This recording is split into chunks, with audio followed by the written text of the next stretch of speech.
Hello students, फिर से मैं आप सभी के सामने एक नए वीडियो के साथ आया हूं। जैसा कि हम लोग पिछले क्लास में chapter 4 I have a dream पढ़े थे। ये हमारे क्लास 12 इंग्लिश बुक का एक चैप्टर था। इसमें हम लोगों ने चैप्टर 4 पढ़ा था, आई हैव ए ड्रीम। तो इसमें मैंने आपको ये चैप्टर का समराइज़ किया था। आज का जो हमारा टॉपिक है वो इस चैप्टर से भी रिलेटेड है और हमारे एग्जामिनेशन से भी रिलेटेड है ना। इस चैप्टर में एक क्वेश्चन है कि right a paragraph in 100 words. Topic है ह्यूमन राइट्स। तो ह्यूमन राइट्स पे पैराग्राफ लिखने के लिए कहा जा रहा है, लेकिन हम लोग इस पर ऐसे राइटिंग लिखेंगे, है ना। पैराग्राफ राइटिंग तो 100 वर्ड्स में आपको लिखने के लिए कहा जा रहा है, लेकिन हमारे जो 12th क्लास के एग्जामिनेशंस में जो क्वेश्चन आते हैं वो आते हैं ऐसे राइटिंग। तो ऐसे राइटिंग आपको मिनिमम 150 वर्ड्स में बोले जाएंगे लिखने के लिए, और ये 8 मार्क्स के होंगे, डायरेक्ट 8 मार्क्स के होंगे। हालांकि ऐसे राइटिंग, पैराग्राफ राइटिंग जो है या सभी प्रकार के एग्जामिनेशंस में पूछे जाते हैं, तो ये सभी तरह के स्टूडेंट्स के लिए इंपॉर्टेंट हो जाएगा। लेकिन विशेष रूप से ये 12th क्लास के जो भी स्टूडेंट्स हमारे हैं बिहार बोर्ड के, उन सभी के लिए बहुत ही ज़्यादा इम्पॉर्टेंट है। तो ऐसे राइटिंग हम लोग इसे बनाएंगे। हालांकि ये पैराग्राफ लिखने के लिए कहा जा रहा है।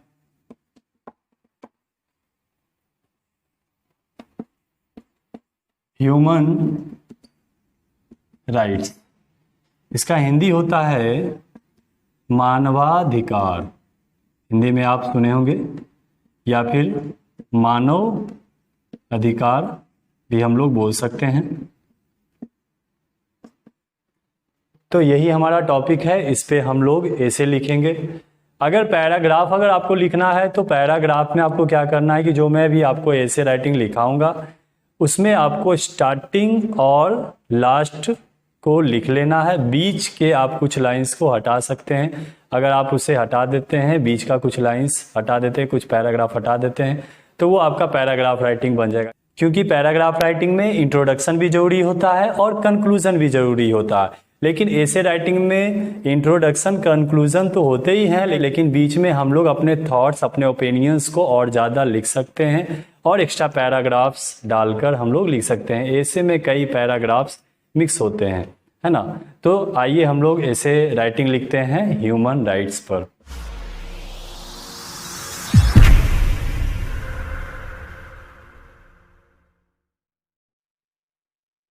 तो स्टार्ट करते हैं हम लोग। Human rights are the basic rights and freedoms that belong to every person in the world from birth until death. Human rights are the basic rights and freedoms that belong to every person in the world from birth until death. मानव अधिकार हमारे मूलभूत अधिकार और आज़ादी है जो कि किसी भी व्यक्ति को उसे जन्म से लेकर मृत्यु तक प्राप्त होता है। आगे बताया जा रहा है, they can never be taken away although they can sometimes be restricted. For example, if a person breaks the law he or she will be punished. बताया जा रहा है कि यह हमसे कभी भी नहीं छीना जा सकता है। हालांकि इसे कभी कभी सीमित किया जाता है, जैसे कि यदि कोई व्यक्ति किसी नियम कानून को तोड़ता है तो उसे सजा दी जाती है ना, उसे सजा दी जाएगी। Human rights allow people to live with dignity, freedom, equality, justice and peace. बताया जा रहा है कि मानवाधिकार लोगों को इस बात का अलाउ करता है कि वो समाज में प्रतिष्ठा, आज़ादी, समानता, न्याय और शांति के साथ रह सकते हैं। Human rights are important in the relationships that exist between individuals and the government. मानव अधिकार किसी भी व्यक्ति और सरकार, गवर्नमेंट के बीच में संबंध स्थापित करने के लिए बहुत ज़्यादा जरूरी होता है। The concept of human rights allows people to speak up when they experience abuse and corruption. बताया जा रहा है कि जो मानवाधिकार की अवधारणा है वह लोगों को, अगर वह किसी प्रकार की परेशानी उन्हें हो रही है, किसी प्रकार का वो परेशानी झेल रहे हैं या भ्रष्टाचार झेल रहे हैं तो उसके खिलाफ वह बोल सकते हैं। It empowers people and tells them that they deserve dignity in society.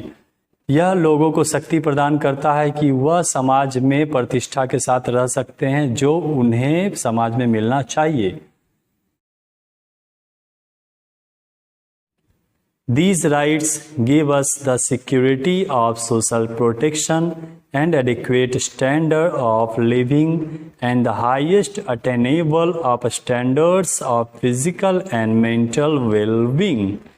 बताया जा रहा है कि ये अधिकार हमें इस बात की सुरक्षा देते हैं कि हम लोग को सामाजिक सुरक्षा मिलेगा, साथ ही हमारी जीने की शैली भी अच्छी होगी और उसके साथ हमें किसी प्रकार का शारीरिक और मानसिक परेशानी नहीं होगा, बल्कि हम शारीरिक और मानसिक रूप से पूरी तरह से दुरुस्त रहेंगे।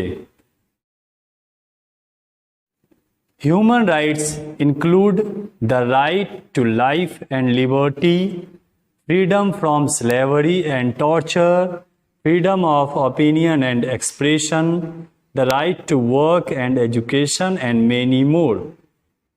बताया जा रहा है कि मानवाधिकार में जीवन जीने का अधिकार होता है, आज़ादी का अधिकार होता है, हमें गुलामी और अत्याचार से आज़ादी होती है, हमें अपने बातों को, अपने मत को, अपने विचारों को रखने की आज़ादी होती है, हमें कार्य करने और शिक्षा हासिल करने की आज़ादी होती है और कई प्रकार की हमें आज़ादी इसमें हम मिलते हैं, कई प्रकार के अधिकार मिलते हैं।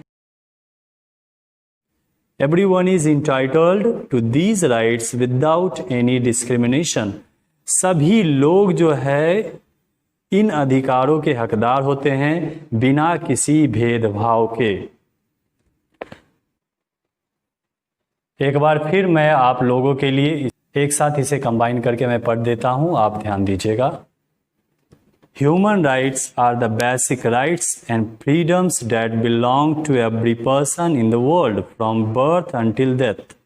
They can never be taken away, although they can sometimes be restricted. For example, if a person breaks the rule, he or she will be punished. Human rights allow people to live with dignity, freedom, equality, justice, and peace. Human rights are important in the relationships that exist between individuals and the government. The concept of human rights allows people to speak up when they experience abuse and corruption. It empowers people and tells them that they deserve dignity in society.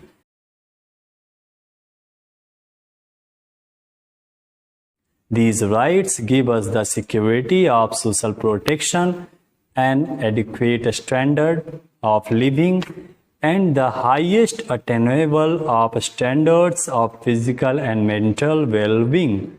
Human rights include the right to life and liberty, freedom from slavery and torture, freedom of opinion and expression, the right to work and education, and many more. Everyone is entitled to these rights without any discrimination. तो इस प्रकार से मैंने आपके ही book में दिए गए paragraph writing को ऐसे राइटिंग में बदलकर आपको बताया, लिखाया। और ऐसा इसलिए मैंने किया, पैराग्राफ को ऐसे राइटिंग में इसलिए चेंज किया क्योंकि आपको एग्जामिनेशन में पैराग्राफ राइटिंग नहीं आएंगे, ऐसे राइटिंग आएंगे जो कि 8 मार्क्स के होंगे।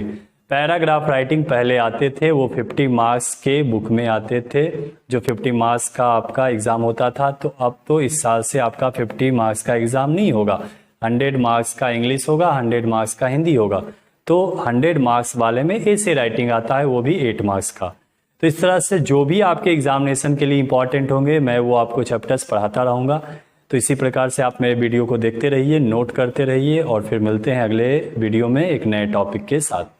तो thanks for watching my video and take care guys.